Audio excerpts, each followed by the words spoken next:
Hi dears, അപ്പോൾ നമ്മുടെ plan ബയോടെക്നോളജിയിലെ first class ആണ് ബയോമോളിക്യൂൾസിൽ കാർബോഹൈഡ്രേറ്റ്സ്. അതിൻ്റെ ഒരു സെക്ഷനാണ് നമ്മൾ ഇന്നിവിടെ ഡിസ്കസ് ചെയ്യുന്നത്.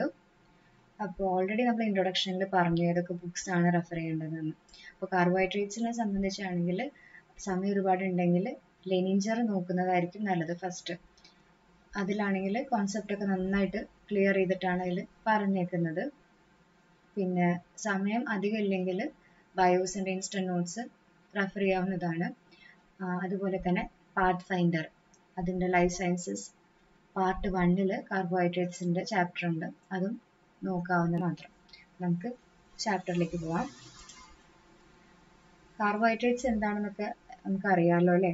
അതായത് അത് ഹൈഡ്രേറ്റ്സ് ഓഫ് കാർബൺ ആണ്, അങ്ങനെയാണ് ആ പേര് വന്നത്. അപ്പോൾ നമുക്ക് അതിനൊരു എംപിരിക്കൽ ഫോർമുലയിൽ റെപ്രസെൻറ്റ് ചെയ്യുകയാണെങ്കിൽ CH2ON എന്നുള്ള രീതിയിൽ നമുക്ക് റെപ്രസെൻറ്റ് ചെയ്യാം. പക്ഷെ അതൊരു കൺവീനിയൻസിന് വേണ്ടി മാത്രമാണ് നമ്മൾ ഇങ്ങനെ ഒരു റെപ്രസെൻറ്റേഷൻ ഉള്ളത്. കാരണം കുറേ കാർബോഹൈഡ്രേറ്റ്സ് ഈ ഒരു കാറ്റഗറിയിൽ വരാത്തതുണ്ട്. അതായത് ഈ ഫോർമുലയായിട്ട് നമുക്ക് റെപ്രസെൻറ്റ് ചെയ്യാൻ പറ്റാത്ത കാർബോഹൈഡ്രേറ്റ്സ് ഉണ്ട്. For example deoxy ribose, rhamnose, ഇതൊക്കെ അതിൻ്റെ എക്സാമ്പിൾസ് ആണ്.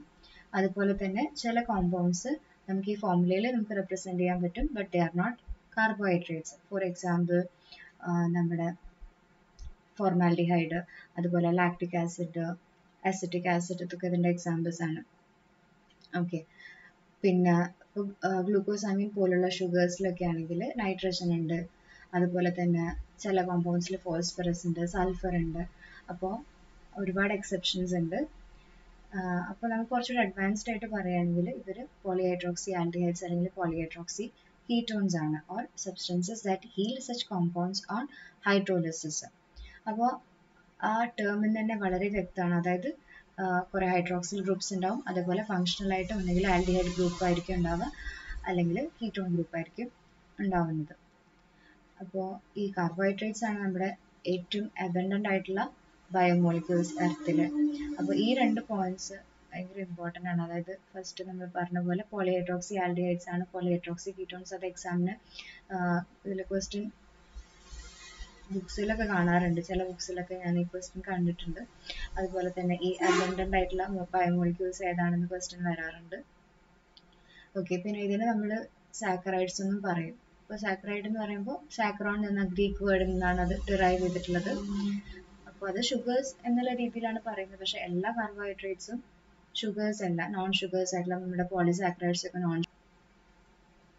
ഇനി ഇതിന്റെ ക്ലാസിഫിക്കേഷനിലേക്ക് വരികയാണെങ്കിൽ മെയിൻ ആയിട്ട് ഇതിനെ ക്ലാസിഫൈ ചെയ്തിട്ടുള്ളത് 3 ഡിവിഷൻസ് ആയിട്ടാണ്: മോണോസാക്കറൈഡ്സ്, ഒളിഗോസാക്കറൈഡ്സ് ആൻഡ് പോളിസാക്കറൈഡ്സ്. ഇതൊക്കെ നമുക്ക് അറിയുന്ന കാര്യമാണ്, പെട്ടെന്ന് പറയാം. മോണോസാക്കറൈഡ്സ് എന്ന് പറയുമ്പോൾ ഏറ്റവും സിമ്പിൾ ആയിട്ടുള്ള ഷുഗേഴ്സ് ആണ്.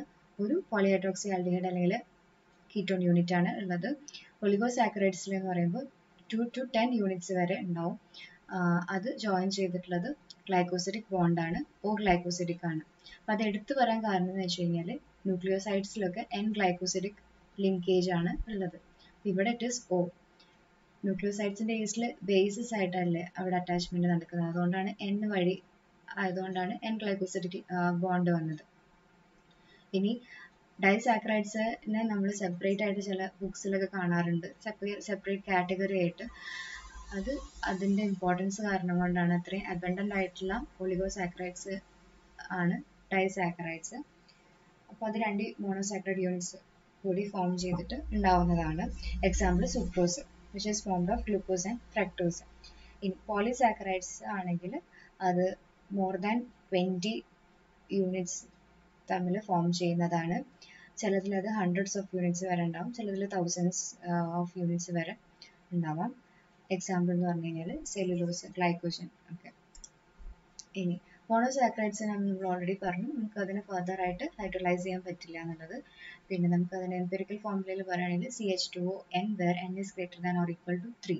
ഏറ്റവും സിംപ്ലസ്റ്റ് ആയിട്ടുള്ള മോണോസാക്കറൈഡിൻ്റെ it is a 3 carbon containing one. അതെന്ന് പറഞ്ഞു കഴിഞ്ഞാൽ നമ്മുടെ ഗ്ലിസറാൽഡിഹൈഡ്, പിന്നെ അതുപോലെ ഡൈഹൈഡ്രോക്സി അസിറ്റോൺ ഒക്കെയാണ് അതിൻ്റെ എക്സാമ്പിൾസ്. ഏറ്റവും അബൻഡൻ്റ് ആയിട്ടുള്ള മോണോസാക്കറൈഡ് എന്ന് പറഞ്ഞു കഴിഞ്ഞാൽ ഡി ഗ്ലൂക്കോസ് ആണ്. അത് ഭയങ്കര ഇമ്പോർട്ടൻ്റ് ആയിട്ടുള്ള കാര്യമാണ്, അത് നോട്ട് ചെയ്യുക. The most abundant monosaccharide in nature is the D glucose. ഇനി മോണോസാക്കറൈഡ്സിൻ്റെ ഒരു പ്രോപ്പർട്ടി എന്ന് പറഞ്ഞു കഴിഞ്ഞാൽ ഇപ്പോൾ 4ൽ കൂടുതൽ കാർബൺ ആറ്റംസ് ഉണ്ടെങ്കിൽ അവർ സൈക്ലിക് സ്ട്രക്ചേഴ്സ് ഫോം ചെയ്യാനുള്ള ടെൻഡൻസി കാണിക്കും. അപ്പോൾ നമ്മൾ അതിനെ പറ്റിയിട്ട് ഇനി വരുന്ന ഇതിൽ എക്സ്പ്ലെയിൻ ചെയ്യുന്നതാണ്. എക്സാമ്പിൾസ് എന്ന് പറഞ്ഞു കഴിഞ്ഞാൽ ഗ്ലിസറാൽഡിഹൈഡ്, ഗ്ലൂക്കോസ്, ഫ്രക്ടോസ് ഒക്കെയാണ് മോണോസാക്കറൈഡ്സിൻ്റെ എക്സാമ്പിൾസ്. ഇനി നമുക്ക് മോണോസാക്കറൈഡ്സിനെ ക്ലാസിഫൈ ചെയ്യുകയാണെങ്കിൽ അതിൻ്റെ ഫങ്ഷണൽ ഗ്രൂപ്പ് ബേസിസിൽ നമുക്ക് രണ്ടെണ്ണമായിട്ട് പറയാം. അതായത് aldoses and ketoses. Functional group aldehyde ആണെങ്കിൽ അത് aldoses and functional group ketone ആണെങ്കിൽ അത് കീറ്റോസിസ് ആണ്. അപ്പോൾ അതിൻ്റെ എക്സാമ്പിൾസ് എന്ന് പറഞ്ഞു കഴിഞ്ഞാൽ ആൽഡോസിസിൻ്റെ എക്സാമ്പിളൊക്കെയാണ് നമ്മുടെ ഗ്ലിസറാൽഡിഹൈഡ്, ഗ്ലൂക്കോസ് ഇതൊക്കെ. കീറ്റോസിസിൻ്റെ ആണെങ്കിൽ ഡൈഹൈഡ്രോക്സി അസിറ്റോൺ, ഫ്രക്ടോസ്. ഇനി ഇതിന് നമുക്ക് എത്ര കാർബൺ ആറ്റം ഉണ്ട് എന്നുള്ളതിൻ്റെ ബേസിസിൽ നമ്മൾ ക്ലാസിഫൈ ചെയ്യുകയാണെങ്കിൽ നമുക്ക് ഇങ്ങനെ trioses, that is 3 carbon containing 1, tetroses 4 carbon, അങ്ങനെ പെൻറ്റോസ്, ഹെക്സോസ്, ഹെപ്റ്റോസ് എന്നുള്ള രീതിയിൽ അതിനെ നമുക്ക് ക്ലാസിഫൈ ചെയ്യാൻ പറ്റും. അപ്പോൾ ഓൾറെഡി നമ്മൾ ഡിസ്കസ് ചെയ്തു ഗ്ലിസറാൽഡിഹൈഡിനെ പറ്റിയിട്ടും. ഡൈഹൈഡ്രോക്സി അസിറ്റോൺ 3 കാർബൺ കണ്ടെയ്നിങ് ആണ്. ഇനി ഏറ്റവും കോമൺ ആയിട്ടുള്ള ഒരു എക്സാമ്പിളാണ് റൈബോസ് ആൻഡ് ഡിയോക്സി റൈബോസ്. അത് 5 കാർബൺ കണ്ടെയ്നിങ് ആയിട്ടുള്ള ആൽഡോ പെൻറ്റോസ് ആണ്. That is 5 carbon containing 1 and അവരുടെ ഫങ്ഷണൽ ഗ്രൂപ്പ് ആൽഡിഹൈഡ് ആണ്. ഇനി ഗ്ലൂക്കോസ് അറിയാലോ, ആൽഡോ ഹെക്സോസ് ആണ്, ആൻഡ് ഫ്രക്ടോസിസ് ആൻഡ് കീറ്റോ ഹെക്സോസ്. അപ്പോൾ ഇതൊക്കെ ഭയങ്കര ഇമ്പോർട്ടൻ്റ് ആയിട്ടുള്ള ഷുഗേഴ്സ് ആണ്. അതുകൊണ്ട് തന്നെ ഇത് എത്ര കാർബൺ ഉണ്ട് എന്നുള്ളതൊക്കെ പഠിക്കണം എന്തായാലും. ഇനി വേറെ എക്സാമ്പിൾസ് ആണ് നമ്മുടെ 4 കാർബൺ കണ്ടെയ്നിങ് ആയിട്ടുള്ള എറിത്രോസ്, ത്രിയോസ് ഒക്കെ. ഇനി ഇതൊക്കെ ആൽഡോസിസിൽ വരുന്ന എക്സാമ്പിൾസ് ആണ് കേട്ടോ. 5 കാർബൺ കണ്ടെയ്നിങ് ആയിട്ടുള്ള റൈബോസ്, അറാബിനോസ്, സൈലോസ്, ലൈസോസ് ഒക്കെ. ഇനി 6 കാർബൺ കണ്ടെയ്നിങ് ആയിട്ടുള്ള ഇതിലുള്ള എക്സാമ്പിൾസ് ആണ് ഇത്രയും പറഞ്ഞിട്ടുള്ളത്.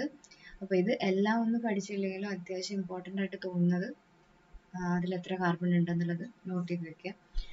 ഇനി നമ്മുടെ കീറ്റോസിസിൽ പറയുകയാണെങ്കിൽ 4 കാർബൺ കണ്ടെയ്നിങ് ആയിട്ടുള്ളത് എറിത്രോലോസ് ആണ്. നമ്മൾ ഓൾറെഡി എറിത്രോസ് ആൽഡോസിസിൽ പറഞ്ഞു 4 കാർബൺ കണ്ടെയ്നിങ് ആയിട്ടുള്ളത്.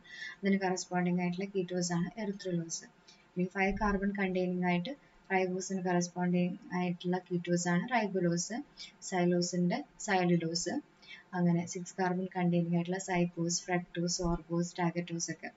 അപ്പോൾ ഈ എക്സാമ്പിൾസ് ഒന്ന് ഓർത്ത് വയ്ക്കുക.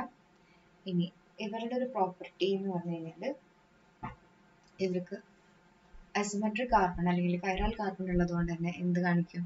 സ്റ്റീരിയോ ഐസോമറിസം എക്സിബിറ്റ് ചെയ്യും. നമ്മൾ പഠിച്ചിട്ടുണ്ട് അത് അല്ലേ. അപ്പോൾ കൈറൽ കാർബൺ എന്താണെന്നൊക്കെ അറിയാമല്ലോ അല്ലേ. ഇത് carbon which is attached to 4 different atoms or group of atoms ആണ് കൈറൽ കാർബൺ. അങ്ങനെ ഒരു കൈറൽ സെൻറ്റർ ഉള്ള കോമ്പൗണ്ട്സ് ആണ് സ്റ്റീരിയോ ഐസോമറിസം എക്സിബിറ്റ് ചെയ്യുക. അപ്പോൾ യൂഷ്വലി ഒരു അസിമെട്രിക് കാർബൺ ആണെങ്കിൽ അതിന് 2 സ്റ്റീരിയോ ഐസോമേഴ്സ് പോസിബിൾ ആണ്. അപ്പോൾ നമ്മൾ ജനറലൈസ് ചെയ്ത് പറയുകയാണെങ്കിൽ ഇപ്പോൾ n അസിമെട്രിക് കാർബൺസ് ഉണ്ടെങ്കിൽ 2n സ്റ്റീരിയോ ഐസോമേഴ്സ് പോസിബിൾ ആണ്. ഓക്കെ, എല്ലാ ഷുഗേഴ്സും സ്റ്റീരിയോ ഐസോമറിസം കാണിക്കുന്നവരാണ്, ബട്ട് എക്സെപ്റ്റ് ഡൈഹൈഡ്രോക്സി അസിറ്റോൺ. എന്തുകൊണ്ടാണ് ഡൈഹൈഡ്രോക്സി അസിറ്റോൺ കാണിക്കാത്തത്? കാരണം അതിന് അസിമെട്രിക് ആയിട്ടുള്ള കാർബൺ ഇല്ലാത്തതുകൊണ്ടാണ്. ഇവർക്ക് അസിമെട്രിക് കാർബൺ ഉള്ളതുകൊണ്ട് തന്നെ 2 കോൺഫിഗറേഷനിൽ എക്സിസ്റ്റ് ചെയ്യാൻ പറ്റും. 2 ഓറിയന്റേഷനിലായിട്ട്, അതായത് D and L ഐസോമേഴ്സ് ആയിട്ട് അവർക്ക് എക്സിസ്റ്റ് ചെയ്യാൻ പറ്റും. അപ്പോൾ ഇതിന് enantiomers എന്നും പറയും, which are non-superimposable mirror images to each other. അപ്പോൾ അത് നമ്മൾ സ്റ്റാൻഡേർഡ് ആയിട്ട് റെഫറൻസിന് പറയാറ് ഫിഷർ പ്രൊജക്ഷൻ ഫോർമുലയുടെ ഗ്ലിസറാൽഡിഹൈഡിന്റെ കോൺഫിഗറേഷൻ എങ്ങനെയാണോ എന്നുള്ളതിന്റെ ബേസിസിലാണ് പറയാറ്. അതായത് ഗ്ലിസറാൽഡിഹൈഡ് നമുക്കറിയാം it's A 3 carbon containing compound. അപ്പോൾ ഇതിന്റെ സെക്കൻഡ് കാർബൺ ആണ് അസിമെട്രിക് കാർബൺ, ദിസ് വൺ. അപ്പോൾ അതിൽ OH ഗ്രൂപ്പ് എവിടെയാണോ അറ്റാച്ച് ചെയ്തിട്ടുള്ളത്, either to the right or to the left എന്നുള്ളതിന്റെ ബേസിസിലാണ് D and L കോൺഫിഗറേഷൻ വരുന്നത്. ലെഫ്റ്റിൽ OH ആണെങ്കിൽ it will be L configuration, and if it is on the right it is D configuration. ഇനി ഇതിന്റെ ബേസിസിലാണ് നമ്മൾ ബാക്കിയുള്ള ഷുഗേഴ്സിനൊക്കെ പറയാം. അതായത് നോർമലി അവരുടെ ഫങ്ഷണൽ ഗ്രൂപ്പിന്റെ ഏറ്റവും ഡിസ്റ്റന്റ് ആയിട്ടുള്ള അസിമെട്രിക് കാർബൺ ഏതാണോ നോർമലി അത് സെക്കൻഡ് ലാസ്റ്റ് ഓർ പെനൾട്ടിമേറ്റ് ആയിട്ടുള്ള കാർബൺ ആയിരിക്കും. ആ കാർബൺ ആറ്റത്തിൽ ഹൈഡ്രോക്സിൽ ഗ്രൂപ്പ് എവിടെയാണോ, ലെഫ്റ്റിലാണോ റൈറ്റിലാണോ എന്നുള്ളതിന്റെ ബേസിസിലാണ് അവരെ ഇതുപോലെ ഡി കോൺഫിഗറേഷൻ ആണോ എൽ കോൺഫിഗറേഷൻ ആണോ എന്നുള്ളത് പറയാറ്. പിന്നെ ഒരു ഇമ്പോർട്ടൻ്റ് ആയിട്ടുള്ള കാര്യമാണ് ഡി ഷുഗേഴ്സ് ആണ് ബയോളജിക്കലി മോർ കോമൺ ആയിട്ടുള്ളത്. Okay, so it has to be noted that is the D sugars are biologically more common. Okay, ഇനി ഇതിന്റെ ഒപ്റ്റിക്കൽ ആക്ടിവിറ്റിനെ കുറിച്ച് പറയുകയാണെങ്കിൽ ഇതേ സെയിം അസിമെട്രിക് കാർബൺ ഉള്ളതുകൊണ്ട് തന്നെ ഇവരുടെ അനദർ പ്രോപ്പർട്ടിയാണ് ഒപ്റ്റിക്കൽ ഐസോമെറിസം കാണിക്കുന്നത്. അതായത് ഈ ഷുഗേഴ്സിന്റെ സൊല്യൂഷൻ നമ്മൾ ആ സൊല്യൂഷനിൽ കൂടെ ഒരു പ്ലെയിൻ പോളറൈസ്ഡ് ലൈറ്റ് പാസ് ചെയ്യിപ്പിക്കുകയാണെങ്കിൽ ആ ലൈറ്റിന്റെ റൊട്ടേഷൻ ഡയറക്ഷൻ അല്ലെങ്കിൽ റൈറ്റിലേക്കോ ലെഫ്റ്റിലേക്കോ മാറും. അതിനാണ് ഒപ്റ്റിക്കൽ ആക്ടിവിറ്റി എന്ന് പറയുന്നത്. അപ്പോൾ അതിന്റെ ബേസിസിൽ നമുക്ക് ഡെക്സ്ട്രോ റൊട്ടേറ്ററി ആയിട്ടും ലീവോ റൊട്ടേറ്ററി ആയിട്ടും ഇവരെ ക്ലാസിഫൈ ചെയ്യാം. ഓക്കെ, അപ്പോൾ റൈറ്റിലേക്ക് ആണെങ്കിൽ that is dextro rotatory and to the left ആണെങ്കിൽ ലീവോ റൊട്ടേറ്ററി ആണ്. ഓക്കെ, ഈ കോൺഫിഗറേഷനും അതുപോലെ തന്നെ ഇതിന്റെ റൊട്ടേഷനും തമ്മിൽ, ഡയറക്ഷൻ ഓഫ് റൊട്ടേഷൻ തമ്മിൽ ഒരു ബന്ധമില്ല. അത് ഭയങ്കര ഇമ്പോർട്ടൻ്റ് ആയിട്ടുള്ള കാര്യമാണ്. That is, the D-anal configuration of sugars are primarily based on the structure. Optical activities may be different. Okay, അതായത് ഇപ്പോൾ ഡി കോൺഫിഗറേഷൻ ആണ് ആയതുകൊണ്ട് ഡെക്സ്ട്രോ റൊട്ടേറ്ററി ആണ് എന്നുള്ളത്, അല്ലെങ്കിൽ കോൺഫിഗറേഷൻ ലീവോ ആണെന്നുള്ളത് ആ തെറ്റിദ്ധാരണ വേണ്ട, അത് ഡിഫറെൻ്റ് ആണ്. ഇനി വേറൊരു കാര്യം എന്ന് പറഞ്ഞാൽ ഗ്ലൂക്കോസിന് നമ്മൾ പലപ്പോഴും ഡെക്സ്ട്രോസ് എന്ന് പറയാറുണ്ട്, because it is dextro rotatory. പിന്നെ ഫ്രക്ടോസിന് നമ്മൾ ലെബുലോസ് എന്നും പറയും, because it is levo rotatory. ഇനി ഏറ്റവും ക്വസ്റ്റ്യൻസ് കാണാറുള്ള ഒരു പോർഷനാണ് എപ്പിമേഴ്സ്. എക്സാം പോയിന്റ് ഓഫ് വ്യൂവിന് ഇമ്പോർട്ടൻ്റ് ആയിട്ടുള്ള ഒരു പോർഷനാണ്. അപ്പോൾ എന്താണ് എപ്പിമേഴ്സ് എന്ന് പറഞ്ഞു കഴിഞ്ഞാൽ, ഇതിന് നമുക്കറിയാം ഇതിന്റെ ഫങ്ഷണൽ ഗ്രൂപ്പ് എന്ന് പറഞ്ഞു കഴിഞ്ഞാൽ ഈതർ ആൽഡിഹൈഡ് അല്ലെങ്കിൽ കീറ്റോൺ ആണല്ലോ. That is the first carbon ആയിരിക്കും ആൽഡിഹൈഡ്സിന്റെ കേസിൽ, അല്ലെങ്കിൽ കീറ്റോൺസിന്റെ കേസിലാണെങ്കിൽ അത് സെക്കൻഡ് കാർബൺ ആയിരിക്കും. ഇപ്പൊ ഈ അനോമറിക് കാർബൺ അല്ലാതെ ബാക്കി ഏതെങ്കിലും കാർബണിൽ ഉള്ള OH ഗ്രൂപ്പിന്റെ അത് ലെഫ്റ്റിലാണോ റൈറ്റിലാണോ എന്നുള്ളതിന്റെ ആ ഒരു ഡിഫറൻസസ് മാത്രമാണ് രണ്ട് കോമ്പൗണ്ട്സ് തമ്മിലെങ്കിൽ അവരെ നമുക്ക് എപ്പിമേഴ്സ് എന്ന് പറയാം. അതായത് നിങ്ങൾക്ക് ഈ എക്സാമ്പിൾ കാണുമ്പോൾ അത് മനസ്സിലാവും. സോ ഇതാണ് നമ്മുടെ ഡി ഗ്ലൂക്കോസ്. ഈ ഡി ഗ്ലൂക്കോസും മാനോസും തമ്മിൽ കമ്പയർ ചെയ്യുമ്പോൾ സെക്കൻഡ് പൊസിഷനിൽ ലെഫ്റ്റിലാണ് OH മാനോസിന്റെ കേസിൽ, ഗ്ലൂക്കോസിന്റെ കേസിൽ റൈറ്റിൽ. അപ്പോൾ ആ ഒരു സിംഗിൾ ആയിട്ടുള്ള ഒരു കാർബണിന്റെ ഇതിൽ മാത്രമാണ് ഇവർ തമ്മിലുള്ള ഡിഫറൻസസ്. അതുകൊണ്ടാണ് ഇവരെ എപ്പിമേഴ്സ് എന്ന് പറയുന്നത്. So glucose and mannose are epimers to each other at C2 position. Okay, അതുപോലെ തന്നെ ദ ഗാലക്ടോസ് നോക്കുകയാണെങ്കിൽ ദ ഫോർത്ത് പൊസിഷനിൽ ആണ് ഇവർ തമ്മിലുള്ള ഡിഫറൻസ്. ഓക്കെ, അപ്പോൾ these two are epimers at C4 position. അപ്പോൾ ഇത് എക്സാമ്പിൾസ് ഓർത്ത് വയ്ക്കുക, അതുപോലെ പൊസിഷനും ഓർത്ത് വയ്ക്കുക. ഇനി നമ്മൾ ഓൾറെഡി പറഞ്ഞു 4ൽ കൂടുതൽ, അതായത് 5 അതിൻ്റെ കൂടുതലായിട്ടുള്ള കാർബൺ ആറ്റംസ് വരുമ്പോൾ ഇവരൊരു സൈക്ലിക് സ്ട്രക്ചർ ഫോം ചെയ്യാനുള്ള ടെൻഡൻസി കാണിക്കുന്നുള്ളത്. ഓക്കെ, അപ്പോൾ അത് നമുക്കൊരു സാധാരണ ഒരു റിയാക്ഷനായിട്ട് കമ്പയർ ചെയ്യുകയാണെങ്കിൽ ജനറലി നമ്മുടെ ആൽക്കഹോൾസ് ആൽഡിഹൈഡ്സ് ആയിട്ടോ കീറ്റോൺസ് ആയിട്ടോ റിയാക്ട് ചെയ്യുമ്പോൾ hemi acetal if it is reacting with aldehyde, അല്ലെങ്കിൽ hemi ketal if it is reacting with ketone, അങ്ങനെ പറയാം. അപ്പോൾ അതേപോലെ തന്നെയാണ് ഇവിടെ ഇപ്പോൾ ആൽക്കഹോളിന് പകരം അവിടെ ഹൈഡ്രോക്സിൽ ഗ്രൂപ്പ് ഉണ്ടല്ലോ, ആ ഹൈഡ്രോക്സിൽ ഗ്രൂപ്പായിട്ട് ഈ ഫങ്ഷണൽ ആയിട്ടുള്ള ഗ്രൂപ്പ്സ് ആൽഡിഹൈഡോ കീറ്റോണോ ചെന്നിട്ട് റിയാക്ഷൻ നടക്കുമ്പോൾ അവിടെ ഒരു കോവാലന്റ് ബോണ്ട് ഫോം ചെയ്യും. ഓക്കെ, കോവാലന്റ് ബോണ്ട് ഫോം ചെയ്യും. അങ്ങനെയാണ് അതിന് റിംഗ് സ്ട്രക്ചർ ഫോം ചെയ്യുന്നത്. അപ്പോൾ റിംഗ് സ്ട്രക്ചർ എന്ന് പറഞ്ഞു കഴിഞ്ഞാൽ ബേസിക്കലി ഹെമി അസിറ്റാൽ അല്ലെങ്കിൽ ഹെമി കീറ്റാൽ ആണ്. ഇനി നമുക്ക് ഇമ്പോർട്ടൻ്റ് ആയിട്ടുള്ള ചില എക്സാമ്പിൾസ്, അതായത് ഇപ്പോൾ ഗ്ലൂക്കോസിൻ്റെ കേസിൽ എന്ന് പറഞ്ഞു കഴിഞ്ഞാൽ ഗ്ലൂക്കോസ് നോർമലി ഗ്ലൂക്കോസ് 6 മെമ്പേർഡ് ആയിട്ടുള്ള ഒരു 6 കാർബൺ കണ്ടെയ്നിങ് ആയിട്ടുള്ള കോമ്പൗണ്ട് ആണല്ലോ. അപ്പോൾ അത് 6 മെമ്പേർഡ് ആയിട്ടുള്ള റിംഗ് സ്ട്രക്ചറിലാണ് നോർമലി എക്സിസ്റ്റ് ചെയ്യുക. ദാറ്റ് ഇസ് പൈറാൻ സ്ട്രക്ചറിൻ്റെ ആയിട്ട് റിസംബ്ലൻസ് ഉണ്ട്. അതുകൊണ്ട് അതിനെ നമുക്ക് ഗ്ലൂക്കോപൈറനോസ് എന്ന് പറയും. ഓക്കെ, അപ്പോൾ ഈ 5 കാർബൺ കണ്ടെയ്നിങ് ആയിട്ടുള്ളതും 6 കാർബൺ കണ്ടെയ്നിങ് ആയിട്ടുള്ളതും പൈറനോസ് ഫോമിൽ എക്സിസ്റ്റ് ചെയ്യും. ഓക്കെ, അപ്പോൾ ഗ്ലൂക്കോസ് ഏറ്റവും പ്രൊഡോമിനൻ്റ് ആയിട്ട് എക്സിസ്റ്റ് ചെയ്യുന്നത് പൈറാൻ ഫോമിലാണ്. അപ്പോൾ ഈ ഒരു ഗ്ലൂക്കോസിൻ്റെ ഒക്കെ സ്ട്രക്ചർ ഭയങ്കര ഇമ്പോർട്ടൻ്റ് ആണ്. അത് സ്ട്രക്ചറായിട്ട് ചോദിക്കില്ല, പക്ഷെ നിങ്ങൾക്ക് അതിൻ്റെ അറിഞ്ഞിരിക്കണം എന്തായാലും. ഇനി ഫ്രക്ടോസും ഇതുപോലെ തന്നെ പൈറാൻ ഫോമിലും ഫ്യൂറാൻ ഫോമിലും, ഫ്യൂറാൻ നോർമലി 5 റിംഗ്ഡ് ആയിട്ടുള്ള സ്ട്രക്ചറാണ്, ആ ഫോമിലും നമ്മുടെ 6 കാർബൺ കണ്ടെയ്നിങ് ആയിട്ടുള്ള ഫ്രക്ടോസ് എക്സിസ്റ്റ് ചെയ്യും.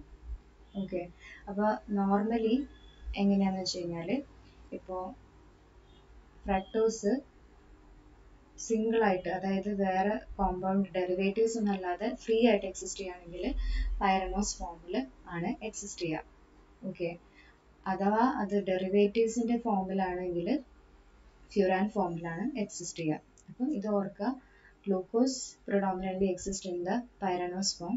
Fructose will exist in both pyranose as well as in furanose form. Pyranose form എന്ന് പറയുമ്പോൾ free in any solution. If it is free in any solution, it will exist in the pyranose form. If it is present as a derivative, it will take the furanose form. ഇനി epimers പോലെ തന്നെ important ആയിട്ടുള്ള വേറൊരു ഇതാണ് കാറ്റഗറിയാണ് ആനോമേഴ്സ്. അതിന് ഒരുപാട് questions expect ചെയ്യാം. അപ്പോൾ ഈ ആനോമേഴ്സ് എന്ന് പറഞ്ഞു കഴിഞ്ഞാൽ നമ്മൾ റിംഗ് സ്ട്രക്ചറിൽ വരുമ്പോഴാണ് ഈ ആനോമേഴ്സ് ഒരു ഡിഫറൻസ് വരുന്നത്. അപ്പോൾ this is the D glucose which is existing in the ring structure like this. അപ്പോൾ ഇത് ആൽഫ ഫോം ആൻഡ് ഇത് ബീറ്റ ഫോം. ഇവിടെ എന്ന് പറഞ്ഞു കഴിഞ്ഞാൽ ഗ്ലൂക്കോസിൻ്റെ കേസിൽ ഇതിൻ്റെ ഫങ്ഷണൽ ഗ്രൂപ്പ് എക്സിസ്റ്റ് ചെയ്യുന്നത് ഫസ്റ്റ് കാർബണിലാണ്, ദാറ്റ് ഇസ് C1. അപ്പോൾ അത് ഇവിടെ ഹെമി അസിറ്റാൽ ഫോം ചെയ്തു. ഈ കാർബണിൻ്റെ ഇതിലാണ്, ഇവിടെയാണ് നമ്മുടെ ഹെമി അസിറ്റാൽ ബോണ്ട് ഉണ്ടായിട്ടുള്ളത്. അപ്പോൾ ഈ കാർബണിൽ എവിടെയാണോ OH ഗ്രൂപ്പ് അറ്റാച്ച് ചെയ്തിട്ടുള്ളത്, താഴെയാണോ അതോ മുകളിലാണോ എന്നുള്ളതിൻ്റെ ഡിഫറൻസസിലാണ് ആൽഫ ആൻഡ് ബീറ്റ ഫോംസിനെ നമ്മൾ പറയുന്നത്. ആൽഫ ഫോമിൽ എപ്പോഴും താഴെയായിരിക്കും, ബീറ്റ ഫോമിൽ എപ്പോഴും മുകളിലായിരിക്കും. ഓക്കെ, അപ്പോൾ ഇതിപ്പോൾ ഗ്ലൂക്കോസിൻ്റെ കേസിൽ മാത്രമാണ്. ഇനി ഏതൊരു ഷുഗറിൻ്റെ കേസിൽ എടുക്കുകയാണെങ്കിൽ ഈ റിംഗ് സ്ട്രക്ചറിൽ നമ്മുടെ ഹെമി അസിറ്റാൽ അല്ലെങ്കിൽ ഹെമി കീറ്റാൽ നോർമലി, അപ്പോൾ അത് എന്ന് പറഞ്ഞാൽ ഫങ്ഷണൽ ആയിട്ടുള്ള കാർബൺ, അത് ആ കാർബൺ ഏതാണോ അതിൻ്റെ വെച്ചിട്ടാണ് നമ്മൾ പറയേണ്ടത്. അതിൻ്റെ ഇതായിട്ടാണ് OH ഗ്രൂപ്പ് എവിടെയാണോ അറ്റാച്ച് ചെയ്തിട്ടുള്ളത്. അപ്പോൾ അത് നമ്മുടെ ഫ്രക്ടോസിൽ വരികയാണെങ്കിൽ അത് എന്തായിരിക്കും, സെക്കൻഡ് കാർബൺ ആയിരിക്കും. സെക്കൻഡ് കാർബണിൽ OH ഗ്രൂപ്പ് എവിടെയാണോ അറ്റാച്ച് ചെയ്തിട്ടുള്ളത് അങ്ങനെയായിരിക്കും ഫ്രക്ടോസിൻ്റെ alpha and beta forms. Okay, so that is very important. അപ്പോൾ ഫ്രക്ടോസിൻ്റെ കേസ് നമ്മൾ ഓൾറെഡി ഇവിടെ ഡിസ്കസ് ചെയ്തു. അപ്പോൾ അതിൽ എങ്ങനെയാണെന്ന് വെച്ച് കഴിഞ്ഞാൽ, ഒന്നെങ്കിൽ C2-ലാണല്ലോ അതിൻ്റെ ഫങ്ഷണൽ ഗ്രൂപ്പ് ഉള്ളത്, ഫ്രക്ടോസിൻ്റെ കേസിൽ കീറ്റോൺ ഗ്രൂപ്പ് ഉള്ളത്. അതൊന്നെങ്കിൽ C5 ആയിട്ട് അറ്റാച്ച് ചെയ്യാം, അല്ലെങ്കിൽ C6. അപ്പോൾ C5 ആയിട്ട് അറ്റാച്ച് ചെയ്യുമ്പോൾ അത് ഫ്യൂറാനോസ് ഫോമിലായിരിക്കും, C6 ആയിട്ട് അറ്റാച്ച് ചെയ്യുകയാണെങ്കിൽ അത് പൈറനോസ് ഫോമിലായിരിക്കും. ഓക്കെ, ഇനി ഫ്രക്ടോസ് അതിൻ്റെ സ്പെസിഫിക് റൊട്ടേഷൻ എന്ന് പറഞ്ഞു കഴിഞ്ഞാൽ -92 ആണ്. ഇത് ഓർത്തേക്കേണ്ട കാര്യമില്ല, നമ്മൾ ഓൾറെഡി പറഞ്ഞു. ലെബുലോസ് എന്ന് പറയപ്പെടുന്നു, അതിന് ലെഫ്റ്റിലേക്കാണ് അതിൻ്റെ റൊട്ടേഷൻ ഉള്ളത്. ഇനി ഇവരുടെ വേറൊരു പ്രോപ്പർട്ടിയാണ് they will act as reducing agents. എന്ന് വെച്ചാൽ മൈൽഡ് ആയിട്ടുള്ള ഓക്സിഡൈസിങ് ഏജൻസിനെ യൂസ് ചെയ്തിട്ട് നമുക്ക് ഈ മോണോസാക്കറൈഡ്സിനെ ഓക്സിഡൈസ് ചെയ്യാൻ പറ്റും, either to ferric form or to cupric ion form. Okay, അപ്പോൾ ഈ ഒരു പ്രോപ്പർട്ടി കൊടുക്കുന്നത് ഇതിൻ്റെ ഫങ്ഷണൽ ഗ്രൂപ്പാണ്. അപ്പോൾ ഇവിടെ എക്സാമ്പിൾ ഡി ഗ്ലൂക്കോസ് ഓക്സിഡൈസ് ചെയ്തിട്ട് ഗ്ലൂക്കോണേറ്റ് ഫോം ആയിട്ട് കാണുന്നതില്ലേ, അതുപോലെ അറ്റ് ദ സെയിം ടൈം ഈ കുപ്രിക് അയോൺസ് കുപ്രസ് അയോൺസ് ആയിട്ട് റെഡ്യൂസ് ചെയ്തു. അപ്പോൾ നമ്മൾ +2-ലൊക്കെ പഠിച്ചിട്ടുണ്ട്, അതിനെ ടോളറൻസ് റിയേജന്റ് ഫില്ലിംഗ് സൊല്യൂഷൻ ഒക്കെ യൂസ് ചെയ്തിട്ടാണ് ഇതിൻ്റെ പ്രസൻസ് ഐഡൻറ്റിഫൈ ചെയ്യാനുള്ളത്. അപ്പോൾ അതുതന്നെയാണ് ഇവിടെ നടക്കുന്നത്. അപ്പോൾ ഈ ഫങ്ഷണൽ ഗ്രൂപ്പ് ഫ്രീ ആയിട്ട് നിൽക്കുകയാണെങ്കിലാണ് ഈ ഒരു എബിലിറ്റി കാണിക്കുള്ളൂ. ഈ ഒരു ഫങ്ഷണൽ ഗ്രൂപ്പ് ഫ്രീ ആണെങ്കിൽ ഈ അയോൺസിനെ അവർ റെഡ്യൂസ് ചെയ്തിട്ട് അതിൻ്റെ നെക്സ്റ്റ് താഴേക്കുള്ള ലെവലിലേക്ക് കൊണ്ടുവരും. ഓക്കെ, അപ്പോൾ അങ്ങനെ ആ ഒരു എബിലിറ്റി കാണിക്കുന്ന ഷുഗേഴ്സ് ആണ് റെഡ്യൂസിങ് ഷുഗേഴ്സ്. ഓക്കെ, അപ്പോൾ എല്ലാ മോണോസാക്രൈഡ്സിലും എന്ന് പറഞ്ഞു കഴിഞ്ഞാൽ അതിൻ്റെ ഫങ്ഷണൽ ഗ്രൂപ്പ് വേറൊരു ഗ്ലൈക്കോസിഡിക് ബോണ്ടായിട്ട് വേറൊരു അനദർ യൂണിറ്റ് ആയിട്ടൊന്നും ബൈൻഡ് ചെയ്യുന്നില്ലല്ലോ, അപ്പോൾ അത് ഫ്രീ ആയിരിക്കും. അപ്പോൾ അവരെല്ലാവരും മോണോസാക്രൈഡ്സ് എല്ലാം റെഡ്യൂസിങ് ഷുഗേഴ്സ് ആയിരിക്കും. ഇനി വേറൊരു പോർഷനാണ് ഡെറിവേറ്റീവ്സ് ഓഫ് മോണോസാക്രൈഡ്സ്. അപ്പോൾ ഡെറിവേറ്റീവ്സിന് അധികം ക്വസ്റ്റ്യൻസ് വരാറില്ല, പക്ഷെ ചിലപ്പോൾ ഒക്കെ ചോദിക്കാറുണ്ട് ഇത് ഇപ്പോൾ ഏതെങ്കിലും ഒരു എക്സാമ്പിൾ തന്നിട്ട് ഇത് ഏത് കെമിക്കലി ഏത് ഗ്രൂപ്പിൽ വരുന്നതാണെന്നുള്ളത് ചോദിക്കാറുണ്ട്. അതുകൊണ്ട് ഇതൊന്ന് ജസ്റ്റ് ഒന്ന് ഓർത്ത് വയ്ക്കാം ഏതൊക്കെയാണെന്നുള്ളത്. അതായത് ഫസ്റ്റ് വൺ ആണ് ഗ്ലൈക്കോസൈഡ്സ്. എന്താ, ആൽക്കഹോളും ആൽഡിഹൈഡും കൂടിയിട്ട് ഹെമി അസിറ്റാൽ ഫോം ചെയ്യുന്നത് നമ്മൾ പഠിച്ചു അല്ലേ. ആ hemi acetal again if it reacts with an alcohol it forms acetal. ആ അസിറ്റാലിനാണ് നമ്മൾ ഗ്ലൈക്കോസൈഡ് എന്ന് പറയുന്നത്. അപ്പോൾ ഓരോ റെസ്പെക്റ്റീവ് ഷുഗേഴ്സിൻ്റെ നമ്മൾ പറയുമ്പോൾ ഇപ്പോൾ ഗ്ലൂക്കോസ് ആണ് അതിൻ്റെ ആ ഷുഗർ എങ്കിൽ അതിന് ഗ്ലൂക്കോസൈഡ്, ഗാലാക്ടോസ് ആണെങ്കിൽ ഗലാക്ടോസൈഡ്. പിന്നെ ഇത് ഇമ്പോർട്ടൻ്റ് ആണ്, that is streptomycin also belong to glycoside category. Questions ചിലപ്പോൾ വരാനുള്ള ചാൻസ് ഉണ്ട്. ഇനി നെക്സ്റ്റ് ആണ് ഷുഗർ ആസിഡ്സ്. അപ്പോൾ ഇതിൻ്റെ പേര് കണ്ടിട്ട് പേടിക്കണ്ട, ഇതൊക്കെ എന്ന് പറഞ്ഞു കഴിഞ്ഞാൽ ഈ നമുക്കറിയാലോ ആൽഡിഹൈഡ് അല്ലെങ്കിൽ കീറ്റോൺ ഗ്രൂപ്പ് ഓക്സിഡൈസ് ചെയ്ത് കഴിഞ്ഞാൽ ആസിഡ് ആണ് ആവാൻ. അപ്പോൾ ആ ഫങ്ഷണൽ ഗ്രൂപ്പ് ഓക്സിഡൈസ് ചെയ്തിട്ട് അവിടെ കാർബോക്സിൽ ഗ്രൂപ്പ് വരുന്നതിനെയാണ് കാർബോക്സിലിക് ആസിഡിൻ്റെ ഗ്രൂപ്പ് അവിടെ വരുന്ന ഇതിനെയാണ് നമ്മൾ ഷുഗർ ആസിഡ്സ് എന്ന് പറയുന്നത്. ഇപ്പോൾ എക്സാമ്പിൾ എന്ന് പറഞ്ഞു കഴിഞ്ഞാൽ ഗ്ലൂക്കോണിക് ആസിഡ്, ഗ്ലൂക്കറോണിക് ആസിഡ്, ഗ്ലൂക്കാറിക് ആസിഡ് ഒക്കെ, ഇതൊക്കെ ഗ്ലൂക്കോസിൻ്റെ ഡെറിവേറ്റീവ്സ് ആണ് കേട്ടോ അങ്ങനെ വന്നിട്ടുള്ളത്.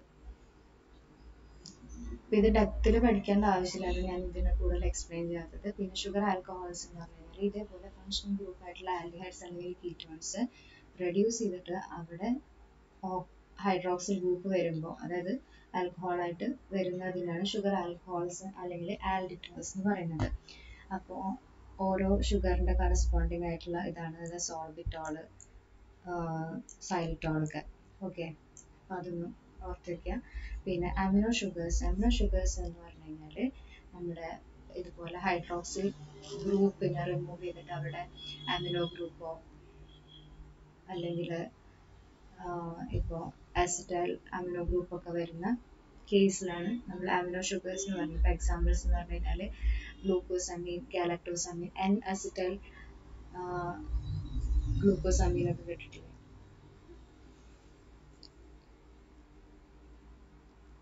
അപ്പോൾ അതൊക്കെ ഇതിൻ്റെ അമിനോ ഷുഗേഴ്സിൻ്റെ എക്സാമ്പിൾസ് ആണ്. ഓക്കെ, ഇനി ബാക്കിയുള്ള സെക്ഷൻ നമുക്ക് അടുത്ത ക്ലാസ്സിൽ എടുക്കാം. കാർബോഹൈഡ്രേറ്റ്സ് പാർട്ട് 2 ഡൈസാക്രൈഡ്സിൻ്റെയും പോളിസാക്രൈഡ്സിൻ്റെയും പറ്റിയിട്ട് നമുക്ക് ഡിസ്കസ് ചെയ്യാം. നിങ്ങളുടെ അഭിപ്രായങ്ങൾ പറയാം. എങ്ങനെയാണ് ഇനി അടുത്ത ക്ലാസ്സസ് വേണ്ടത്, അതായത് തിയറി എക്സ്പ്ലെയിൻ ചെയ്തിട്ടാണോ അതോ ക്വസ്റ്റ്യൻസ് കൂടുതൽ ഫോക്കസ് ചെയ്തിട്ടാണോ വേണ്ടതെന്നുള്ളത് നിങ്ങൾ കമൻറ്റിൽ അറിയിക്കുക. Thank you.